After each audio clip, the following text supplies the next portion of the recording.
Class 4. Follow up lesson. The poor old couple.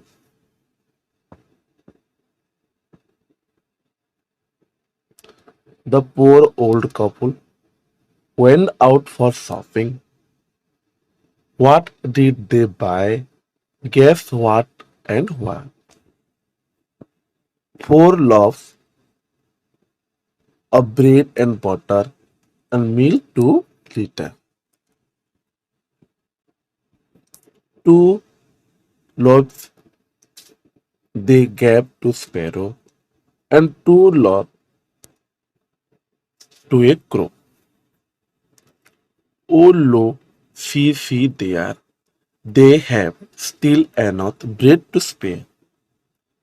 They gave to the eat milk on 1 liter.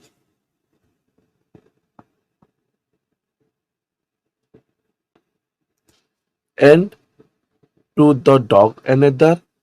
Oh lo, see there. They have enough milk to spare. The poor old couple went out for shopping. What did they buy? Guess what and why? ତାର ଓଡ଼ିଆ ପଢ଼ିଦଉ। ଓଡ଼ିଆ କହିଛି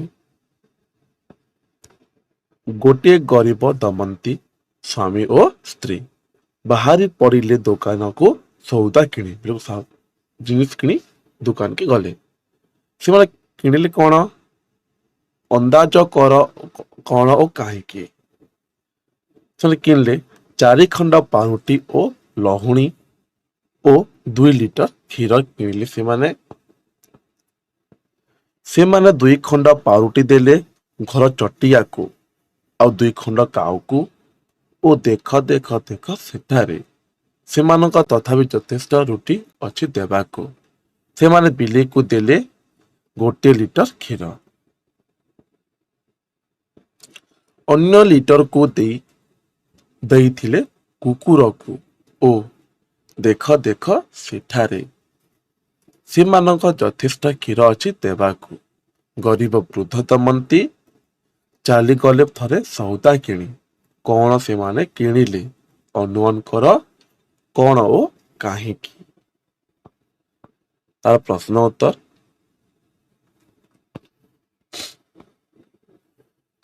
What did the old couple buy? ବୃଦ୍ଧ ଦମ୍ପତି କ'ଣ କିଣିଲେ? The old couple bought 4 loaves of bread and butter and 2 liters of milk. What did they give to the sparrow? They gave 2 loaves of bread to sparrow. What did they give to crow? They gave 2 loaves bread of the crow. What did they give to the cat? They gave 1 liter of milk to the cat. What did they give to dog? They gave 1 liter of milk to the dog. What did the couple do with the rest of milk? Actually, the couple had no milk because they had already given all the milk to the cat and dog.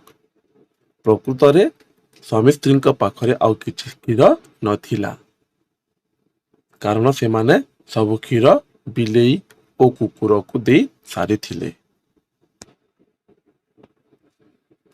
କିଛି ଓଡ଼ିଆ ଅର୍ଥ ଅଛି ଦ୍ୱାରା ବିଗର ଅର୍ଥ ହେଲା ଭିକାରୀ, couple ଅର୍ଥ ହେଲା ଦମନ୍ତୀ ଅର୍ଥ ସ୍ୱାମୀ ସ୍ତ୍ରୀ, ଡିସ୍ଆପିୟର ଅର୍ଥ ଭୋକ ଚାଲି ଯାଇଥିଲେ, ଗ୍ଲୁପ୍ ଅର୍ଥ ହେଲା ଭୋକରେ ଶୀଘ୍ର ଗିଲି ପକାଇଲେ, ହାର୍ଡଲି କ୍ୱଚିତ, ହଟ୍ କଣ୍ଟେଣ୍ଟ ପେଟ ପୁରା, ହଙ୍ଗର ଅର୍ଥ ଭୋକ, ହଟ୍ ଅର୍ଥ କୁଡ଼ିଆ ଘର, ନକ୍ ଅର୍ଥ କବାଟ ବାଡ଼େଇଲେ, ଲଭ୍ସ ଅର୍ଥ ହେଲା ପାଉଁରୁଟି, ମୁର୍ମୁର୍ଟ ଅର୍ଥ ଗୁଣୁ ଗୁଣୁ ହୋଇ କହିଲେ, ରକ୍ସ ଅର୍ଥ ଟର୍ ଚିରା ଲୁଗା,